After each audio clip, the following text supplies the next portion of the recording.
Welcome to एडज्यू star. इस video में हम लोग देखेंगे क्लास 10th हिंदी का बुक का चैप्टर फर्स्ट, माता का आंचल। इस चैप्टर के राइटर है शिव पूजन सहाय। So let's start. तो सबसे पहले हम लेखक परिचय देख लेते हैं।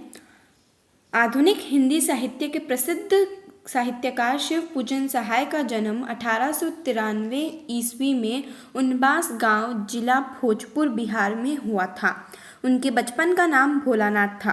10वीं की परीक्षा के बाद उन्होंने बनारस की अदालत में नौकरी की। उसके बाद वे अध्यापन कार्य में लग गए। उन्होंने असहयोग आंदोलन में भाग लेने के दौरान सरकारी नौकरी छोड़ दी। शिवपूजन सहाय गद्य के प्रमुख लेखक हैं। उनकी प्रमुख पत्रिकाएं जागरण, हिमालय, माधुरी, बालक आदि।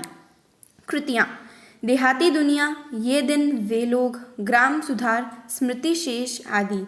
उन्होंने अपनी कृतियों में समाज में व्याप्त विडंबनाओं, समस्याओं आदि का चित्रण किया है तथा शोषण के प्रति अपनी आवाज़ उठाई है। उनकी भाषा सरल व सहज है। आंचलिक शब्दों के साथ तत्सम, तद्भव, अंग्रेजी आदि भाषाओं के शब्दों का प्रयोग उनकी रचनाओं में मिलता है। शिव पूजन सहाय का निधन वर्ष 1900 देखिए, शिव पूजन सहाय का निधन वर्ष 1963 में हुआ था। अब हम स्टार्ट करते हैं हमारा चैप्टर। शिव पूजन सहाय अपने चैप्टर की शुरुआत इन पंक्तियों के साथ करते हैं। जहाँ लड़कों का संग तहाँ बाजे मृदंग। तो जहाँ पर भी बच्चे रहते हैं वहाँ पर मृदंग बजता है। मृदंग एक तरह का म्यूजिकल इंस्ट्रूमेंट होता है।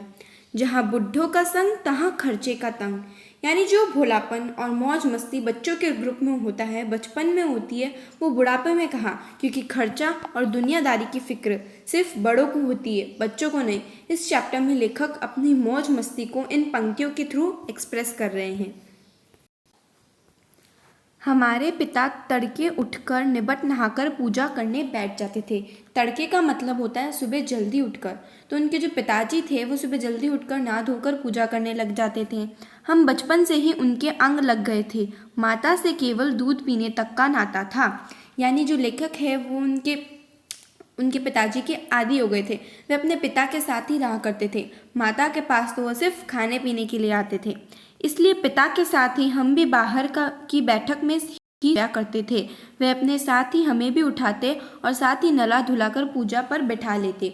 यानी जो राइटर है वो अपने फादर के साथ ही सोया करते थे और जब उनके पिता उठते थे तो साथ में ही उनको भी उठाकर नलाकर अपने पूजा के में बैठा लेते थे। हम भभूत का तिलक लगा देने के लिए उनको दिक करने लगते थे। तो भभूत क्या होता है? राख। राख का तिलक लगाने के लिए लेखक अपने पिता से जिद करने लगते थे कि मेरे भी तिलक लगाओ।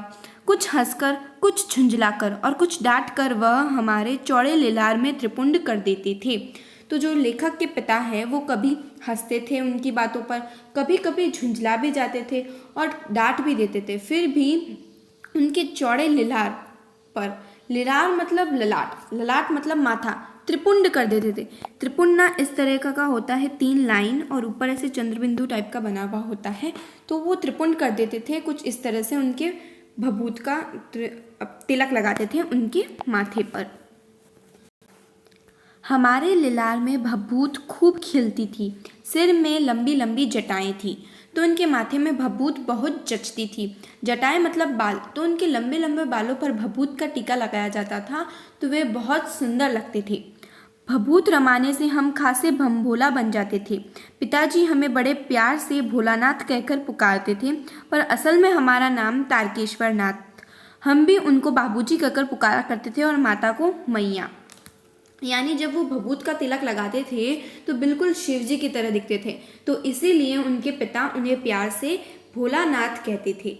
लेकिन उनका मूल नाम तारकेश्वर नाथ था। वे अपने पापा को बाबूजी और मम्मी को मैया कह के पुकारते थे। जब बाबूजी रामायण का पाठ करते तब हम भी उनके बगल में बैठे बैठे आईने में अपना मुंह निहारा करते थे। जब वह हमारी ओर देखते तब हम कुछ लजाकर और मुस्कुराकर आईना नीचे रख देते थे। वह भी मुस्कुरा पड़ते थे।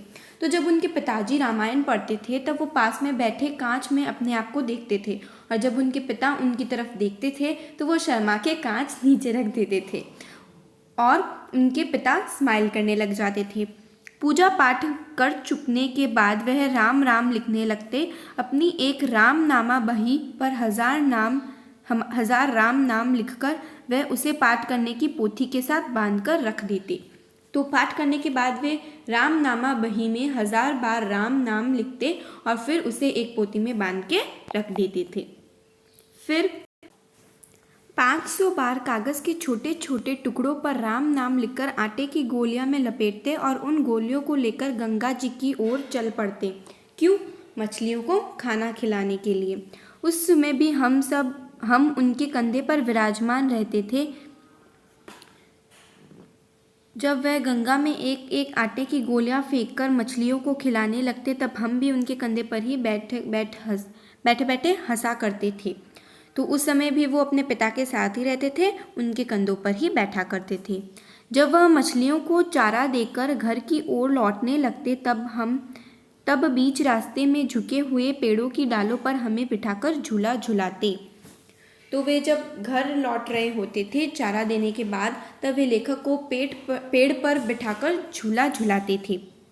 कभी कभी बाबूजी हमसे कुश्ती भी लड़ते। वह शिथिल होकर हमारे बल को बढ़ावा देते और हम उनको पछाड़ देते थे, या उतान पड़ जाते और हम उनकी छाती पर चढ़ जाते थे। तो जो लेखक हैं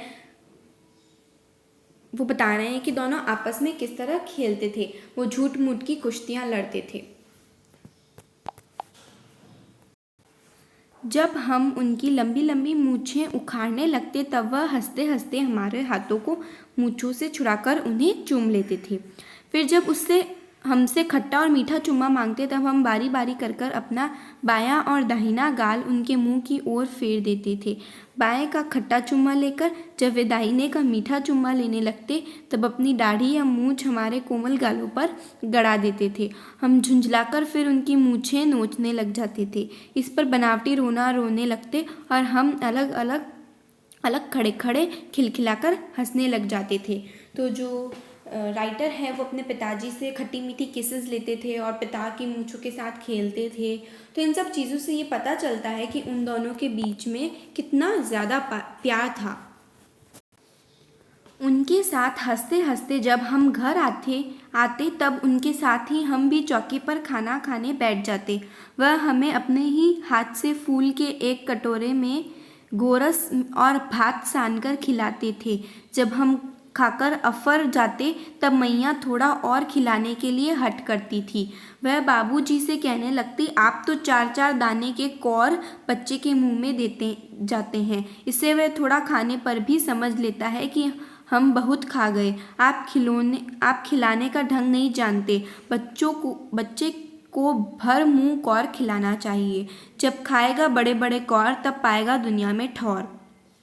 देखिए मैं खिलाती हूँ। मर्दुए क्या जाने कि बच्चों को कैसे खिलाना चाहिए, और महतारी के हाथ से खाने पर बच्चों का पेट भी भरता है। यह कह वह थाली में दही भात सांती और अलग अलग तोता मैना कबूतर हंस मोर आदि के बनावटी नाम से कौर बनाकर यह कहते हुए खिलाती जाती कि जल्दी खा लो नहीं तो उड़ जाएंगे। पर हम उन्हें इतनी जल्दी उड़ा जाते थे कि उड़ने का मौका ही नहीं मिलता था। तो देखिए मर्दुए मतलब जेंट्स। तो गंगा से आ जाने पर दोनों के दोनों साथ खाने के लिए बैठते।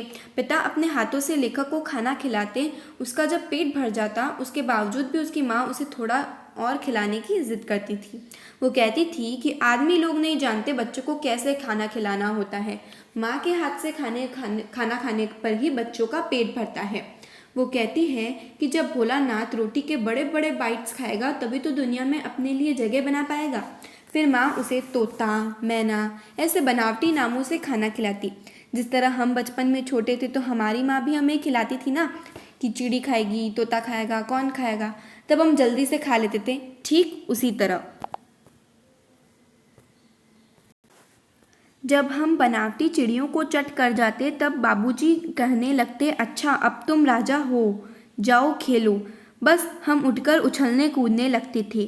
फिर रस्सी में बंधा हुआ काठ का घोड़ा लेकर नंग धड़ंग बाहर गली में निकल जाते थे। जब कभी मैया हमें अचानक पकड़ पाती तब हमारे लाख छटपटाने पर भी एक चुल्लू कड़वा तेल हमारे सिर पर डाल ही देती थी। हम रोने लगते और बाबूजी उस पर बिगड़ खड़े होते, पर वह हमारे सिर में तेल बोतकर हमें उबटकर ही छोड़ती थी। फिर हमारी नाभि और लिलार में काजल की बिंदी लगाकर चोटी गूंथती और उसमें फूलदार लट्टू बांधकर रंगीन कुर्ता टोपी पहना देती थी। हम खासे कन्हैया बनकर बाबूजी की गोद में सिसकते सिसकते बाहर आते थे। बाहर आते ही हमारी बाट जोहने वाले बालकों का एक झुंड मिल जाता था। हम उन खेल के साथियों को देखते ही सिसकना भूलकर बाबूजी की गोद से उतर पड़ते और अपने हमजोलियों के दल में मिलकर तमाशे करने लग जाते थे। तो खाना खाने के बाद जब लेखक के पिता उसे बाहर खेलने के लिए भेजते थे तो वो लकड़ी का घोड़ा लेकर उछलते हुए गली में निकल जाती। लेकिन कभी कभी उसकी माँ उसे पकड़ लेती और ज़बरदस्ती सरसों के तेल से मालिश करके चोटी बनाती, काला टीका लगाती और रंग बिरंगा कुर्ता टोपी पहनाती। और लेखक रोते रोते अपने पिता की गोद में बाहर निकलते। बाहर बच्चे उसका इंतज़ार कर रहे होते, जिन्हें देखते ही वो रोना भूल जाता है और चुप हो जाता है और उनके साथ निकलकर खेलने लगता है। तो वो तरह तरह के नाटक करते थे। कभी रंगमंच बनाते, तमाशे भी ऐसे वैसे नहीं, तरह तरह के नाटक। चबूतरे का एक कोना ही नाटक घर बनता था। बाबूजी जिस छोटी चौकी पर बैठकर नहाते थे वहीं रंगमंच बनती। उसी पर सरकंडे के खंभों पर कागज़ का चंदोआ तानकर मिठाइयों की दुकान लगाई जाती। उसमें चिलम के खूंचे पर कपड़े के थालों में ढेले के लड्डू, पत्तों की पूरी, कचौरियाँ, गीली मिट्टी की जलेबियाँ, फूटे घड़ों के टुकड़े के बताशे आदि मिठाइयाँ सजाई जाती।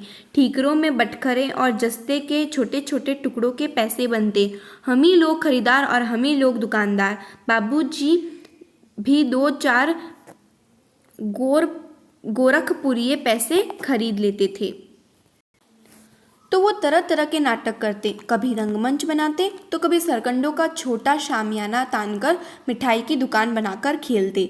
पत्तों की पूरियाँ, कचौरियाँ, मिट्टी की जलेबी, टूटे मटकों के टुकड़ों से बताशे बनाते और नकली पैसों से भी खरीदार दुकानदार खेलते।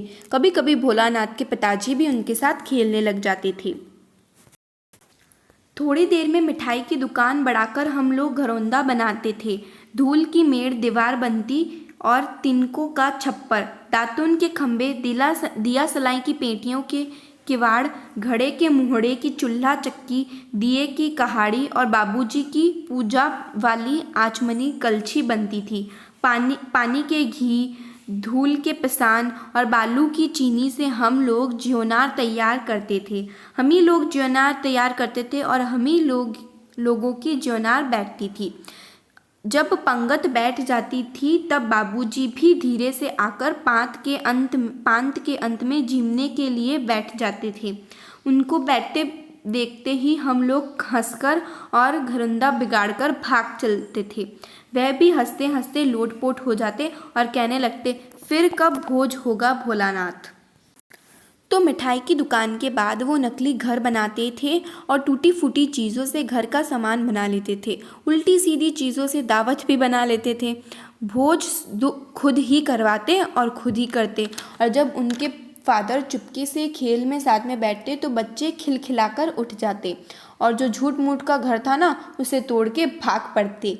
फिर उनके पिता उनसे पूछते कि अगला भोज कब होगा।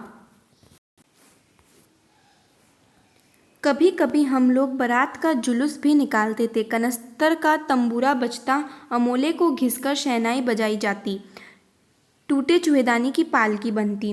तो कभी कभी जो है वो लोग खुद की ही बारात निकाला करते थे। कनस्तर यानी पीपा जिसमें तेल आता है ना, वो लोग उसका तंबूरा बजाते। तंबूरा जो है वो एक तरह का म्यूज़िकल इंस्ट्रूमेंट होता है। तो अमोला जो होता है, आम का उगता हुआ पौधा जो होता है, उसको घिस घिस के शहनाई बना लेती थी। टूटे चूहेदानी की पालकी बनती, दुल्हन जिसमें आती ना वो। हम समधी बनकर बकरे पर चढ़ लेते और चबूतरे के एक कोने से चलकर बारात दूसरे कोने में जाकर दरवाजे लगती थी। मतलब जैसे दरवाजे के एक कोने से दूसरे कोने तक बारात निकालते थे। ये एक कोना है, ये दूसरा कोना है, तो ऐसे बारात निकालते थे। गांव में जो भी फेस्टिवल्स मनाए जाते हैं, गांव की जो भी ज़िंदगी होती है ना, पूरी की पूरी ये लोग अपने गेम्स के थ्रू उसको जिया करते थे बचपन में। वहाँ काठ की पटरियों से घिरे, गोबर से लिपे, आम और केले की टहनियों से सजाए हुए छोटे आंगन में कुल्हे का कलसा रखा जाता था। तो इसमें ये बताया गया है कि जैसे लकड़ी होती है, काठ की लकड़ी, उस पर कलसा रखा जाता है, तो वहीं पहुंचकर बारात ये लोग ले आते हैं। लौटने के समय खटोली पर लाल ओहार डालकर उसमें दुल्हन को चढ़ा लिया जाता था। लौट आने पर बाबूजी ज्यों ही ओहार उघारकर दुल्हन का मुंह निरखने लगते, त्यों ही हम लोग हंसकर भाग जाते। तो मतलब ये लोग एक दुल्हन बना देते थे और उसके आलता भी लगा लिया करते थे। नाटक में दुल्हन को पर्दा भी कर दिया करते थे। फिर एकदम से उनके फादर आते थे और दुल्हन का मुंह देखने की कोशिश करते, तो सारे के सारे बच्चे हंसकर भाग जाती थी। थोड़ी देर बाद फिर लड़कों की मंडली जुट जाती थी। इकट्ठा होते ही राय जमती की खेती की जाए। तो ये लोग खेती का भी गेम खेलते थे। बस चबूतरे के छोर पर घिरनी गड़ जाती और उसके नीचे की गली कुआं बन जाती थी। मूंज की बटी हुई पतली रस्सी में एक चुक्कड़ बांध गराड़ी पर चढ़ाकर लटका दिया जाता और दो लड़के बैल बनकर मोट खींचने लग जाते। तो देखिए ये क्या था कि खेती होती है ना, तो खेतों में दो बैल होते हैं। बैल की रस्सियाँ बांधी जाती है और पीछे एक गाड़ी होती है। उस रस्सी से उससे बैलों को खींचा जाता है ताकि बैल जो है वो आगे की तरफ बढ़े और फसल की जुताई होगी। तो इस तरीके से पूरा का पूरा नाटक होता था। चबूतरा खेत बनता, कंकड़ बीज और ठेंगा हल जुआठा। तो कंकड़ बीज जो भी चीज़ें होती हैं वो कुछ हल बना देते, किसी को कुछ बना देते। बड़ी मेहनत से खेत जोते, बोए और पटाए जाते। फसल तैयार होते देर न लगती और हम हाथों हाथ फसल काट लेते थे। काटते समय गाते थे। तो फसल तैयार हो जाती है और काटते समय गाने भी गाते थे। ऊंच नीच में कई बई कियारी, जो उपजी सो भई हमारी। तो कहने का मतलब है कैसी भी हो, है तो हमारी। फसल को एक जगह रखकर उसे पैरों से रौंद डालते थे कसोरे का सूप बनाकर। वो कसोरा क्या होता है? मिट्टी से बना छिछला कटोरा। तो मतलब मिट्टी के कटोरे में पूरा का पूरा सब कुछ डाल दिया जाता था, फसल में ओसाते उसको और मिट्टी की दिए के तराजू पर तौलकर राशि तैयार कर देते थे। तो मतलब जो फसल आई उसको तोला भी जाता था कि भाई इतने इतने पैसे की ये फसल आ गई है। इसी बीच बाबूजी आकर पूछ बैठते थे, इस साल की खेती कैसी रही भोलानाथ। तो बीच में बाबूजी भी आ जाते थे और पूछते थे कि भाई भोलानाथ इस साल की खेती जो है वो कैसी रही। बस फिर क्या था, हम लोग ज्यों का त्यों खेत खलियान छोड़कर हंसते हुए भाग जाते थे। कैसी मौज की खेती थी। तो जैसे ही पिताजी हमसे पूछने आ जाते थे कैसी रही, तो हम सब भाग जाते। ऐसे ऐसे नाटक हम लोग बराबर खेला करते थे। बटोही भी कुछ देर ठिठक कर हमारे लोगों को तमाशे देख लेते थे। तो इस तरह के जो खेल है वो हम लोग खेलते रहते थे और आसपास के लोग जो है वो भी हम सबको देखकर हंसतियाँ करते थे। जब कभी हम लोग ददरी के मेले में जाने वाले आदमियों का झुंड देख पाते, तब कूद कूद कर चिल्लाने लगते थे, चलो भाइयों ददरी सतू पिसान की मोटरी। अगर किसी दूल्हे के आगे आगे जाती हुई ओहारदार पालकी देख पाते, तब खूब जोर से चिल्लाने लगते थे। तो मतलब जैसे कि कोई मेले में जाता था तो उसको भी देख करके बच्चे अलग अलग बातें मजाक में बोला करते थे। कोई दूल्हे के आगे पालकी देखते थे तो भी बोलने लगते थे। तो क्या बोलते थे? रहरी में रहरी पुरान रहरी, डोला के कन्या हमार मेहरी। तो इसमें रहरी का मतलब अरहर होता है कि डोली में जो है वो हमारी मोहरी, मतलब कि हमारी दुल्हन है। तो इस तरीके से बच्चे नाटक करने लगते थे। तो इसके आगे वाला जो पोर्शन है वो हम नेक्स्ट वीडियो में कंटिन्यू करेंगे। Thank you.